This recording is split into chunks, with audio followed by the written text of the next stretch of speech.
महत्त्वाची गोष्ट म्हणजे ते व्यक्त होत आहेत. काही ठिकाणी घरात गेलो की ते अक्षरशः डोळ्यातून पाणी काढून सांगतात आम्हाला हा प्रॉब्लेम आहे, तो प्रॉब्लेम आहे. मग तरीही सत्ताधारी म्हणत असतील विकास झालाय, तर विकासाची व्याख्या बदलावी का काय असं मला वाटायला लागले. विकास आता तुम्ही बघताय, हा ज्या रस्त्यावरती आम्ही चालतोय, हा रस्ता प्रभाग क्रमांक 6 मधीलच आहे. हा गेले कित्येक वर्षापासून म्हणजे असाच रस्ता आहे. मग गेले 9 वर्ष सत्ताधाऱ्यांनी केला काय, हा माझा प्रश्न आहे. नमस्कार, मी मेघा वैभव शिसाळ, प्रभाग क्रमांक 6 ची उमेदवार आहे. पृथ्वीराज बाबा आणि शरद भाऊ यांच्या मार्गदर्शनाखाली, तसेच नलवडे अण्णा आणि गणेश भैया यांच्या मार्गदर्शनाखाली व सोनालीताईंच्या नेतृत्वाखाली प्रचार खूप छान चालू आहे. तसंच मतदारांचा पण व्यवस्थित रिप्लाय आहे. महत्त्वाची गोष्ट म्हणजे ते व्यक्त होत आहेत.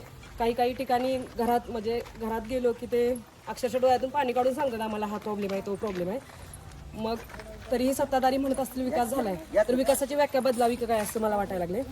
विकास आता तुम्ही बघताय, हा ज्या रस्त्यावरती आम्ही चालतोय, हा रस्ता प्रभाग क्रमांक 6 मधीलच आहे. हा गेले कित्येक वर्षापासून म्हणजे असाच रस्ता आहे.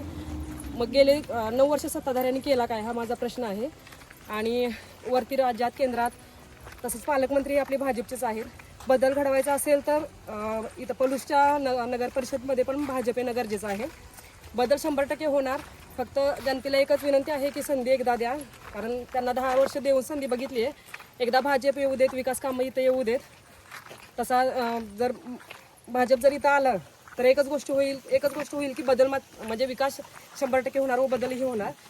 पाणी, लाईट आणि रस्ते, ज्या प्राथमिक गरजा आहेत, ज्या हक्काच्या मतदारांच्या गोष्टी आहेत, तेही हक्क त्यांच्यापासून अलिप्त आहेत. फक्त आमचं एकच विजन आहे की इथं 20 ते 22 बँका आहेत, पण महिलांसाठी एकही बँक नाही. सोनालीताई यांच्या मार्गदर्शनाखाली व म्हणजे त्यांच्या सोबतीने आम्ही महिला भगिनी मंडळाची स्थापना करणार आहोत. एक खिडकी योजना, हेही आमचं एक विजन आहे. आणि महिलांच्या हाताला रोजगार मिळावा, हे एक मोठं टार्गेट आहे. आणि ते साध्य करण्याची संधी पलूसच्या मायबाप जनतेने द्यावी, हीच माझी विनंती आहे.